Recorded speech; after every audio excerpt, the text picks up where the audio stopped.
अस्सलाम वालेकुम। This is doctor Syed Shaheen.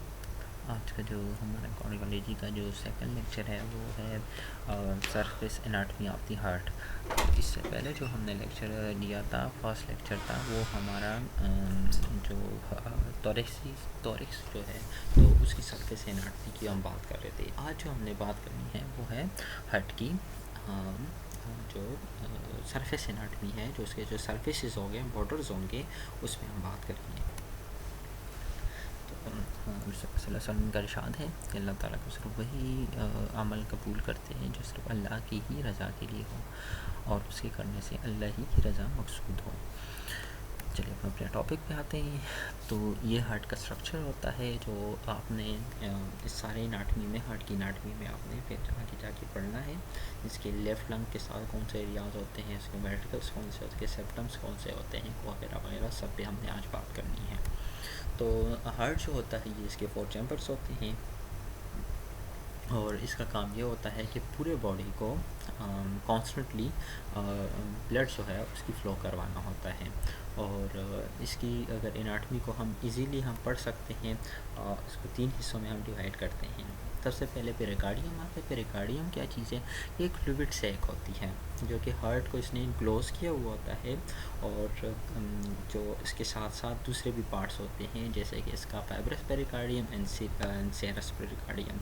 जो फाइब्रस पेरिकार्डियम जो होता है ये फाइब्रस से होता है और ये जो होता है डायाफ्राम के साथ अटैच वो होता है, जो कि डायाफ्राम का जो सेंट्रल टेंडन होता है उसके साथ होता है। और ये जो फाइब्रस पेरिकार्डियम आउटर कवरिंग होती है हार्ट की।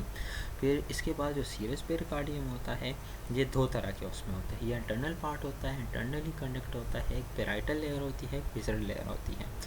जो कि पेराइटल लेयर होती है ये विज़रल लेयर से ज़रा सी बाहर होती है।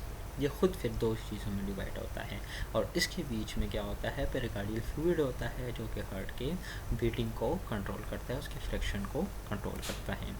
फिर हम इसके सरफेसेस पे हमने बात करनी है कि ये सरफेस कौन कौन से होते हैं। तो सरफेसेस में हमारे पास कुछ सरफेसेस होते हैं। स्टर्नल सरफेस होता है, डायफ्रामेटिक सरफेस होता है, लेफ़्ट पल्मोनरी सरफेस होता है, राइट पल्मोनरी सरफेस होता है। तो स्टर्नोकोस्टल सरफेस कौन सा होगा? जो एंटीरियरली पोर्शन होगा राइट वेंट्रिकल के साथ, उसको स्टर्नोकोस्टल सरफेस बोलते हैं। डायफ्रामेटिक सरफेस कौन सा होगा?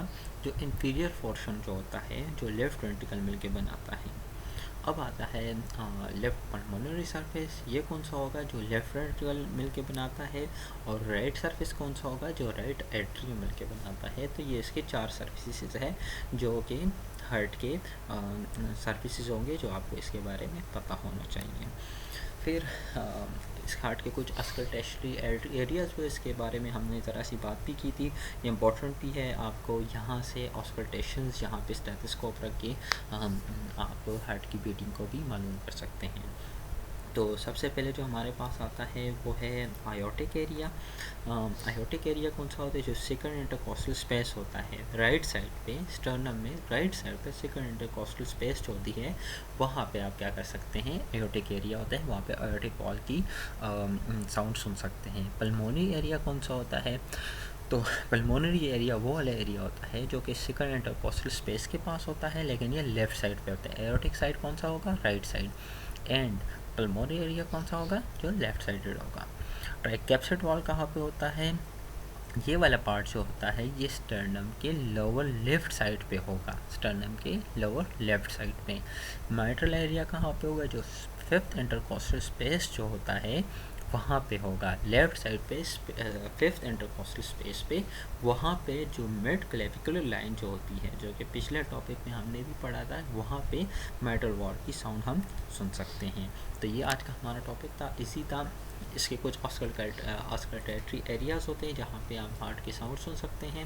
और साथ साथ इसके हमने कुछ सर्विसेज पढ़े, जो इसके सर्विसेज होंगे जो कि आपके आगे जाके कार्डियोलॉजी के बाकी टॉपिक्स में आपके काम आएंगे।